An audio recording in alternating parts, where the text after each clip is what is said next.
xaflad ballaaran oo si heer sare loo soo agaasimay nuxurkeeduna ahaa mid ka mid ah beelaha dega gobolka Togdheer oo ku biirtay xisbiga mucaaradka wadani ayaa ka dhacday hotel Dalwanaaje ee magaalada Burco waxaana ka soo qayb galay mas'uuliyiin ka tirsan xisbiga wadani heer gobol ilaa heer qaran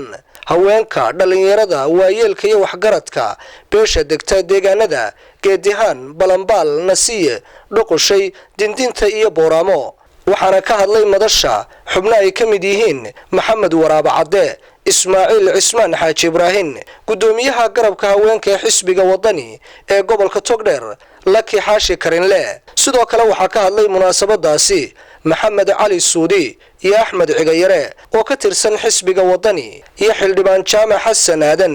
oo ka tirsan golaha wakiilada Somaliland waxaana ka mid ah hadaladoodii waxaan idin sheegayaa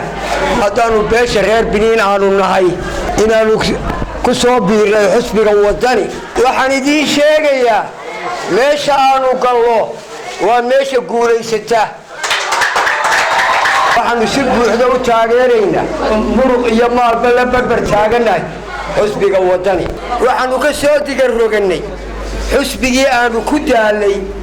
ee aanu ku garbabeelnay guul wanaagsan waxaan halkan ka cadaynaynaa inay ku soo biireen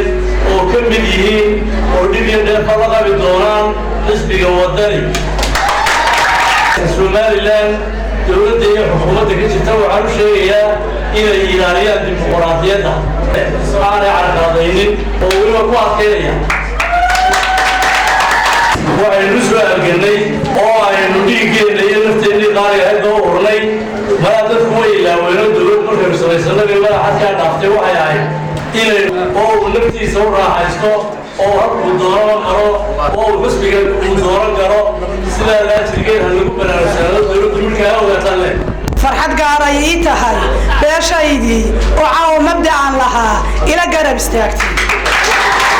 sharaf bay inoo tahay inay xisbigii wadani isbedel doonka ahaa aad caawa xafladiisii fadhino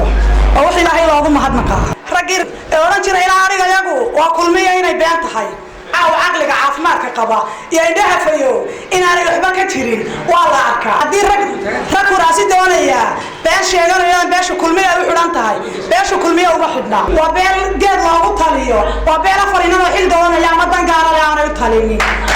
xisbiga wadani waxa weeyaan xisbi aan la kala lahayn xisbi aan dadka lagu xidhxidhin dimuqraadiyad iyo qalbi firan iyo isqancin lagu raaco weeyaan ruuxaantii aad iyo aad baan ugu faraxsanahay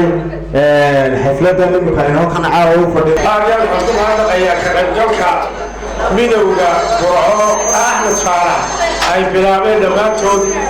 oo dadkii baa la leeyahay aanu kugu shubna biyahane kulmiye ma u codaynaysaa waxaanu ka garanaynaa hoggaanka sare xirsi xaaji cali xasan oo ahaa halyeygii xukuumadda halkaa gaadhsiiyey inuu iminkana la rajaynayo inuu noqdo halyeyga wadani halkaa gaadhsiin doono waxqabadkiisu waa cad yahay saddexdii toddobaad ee aynu ka soo gudubnay waxaa xoogaystay taageerayaasha tirada badan ee ku biirayay xisbiga mucaaradka wadani cali daahir maxamed boos TV-ga caalamka Universal Burco.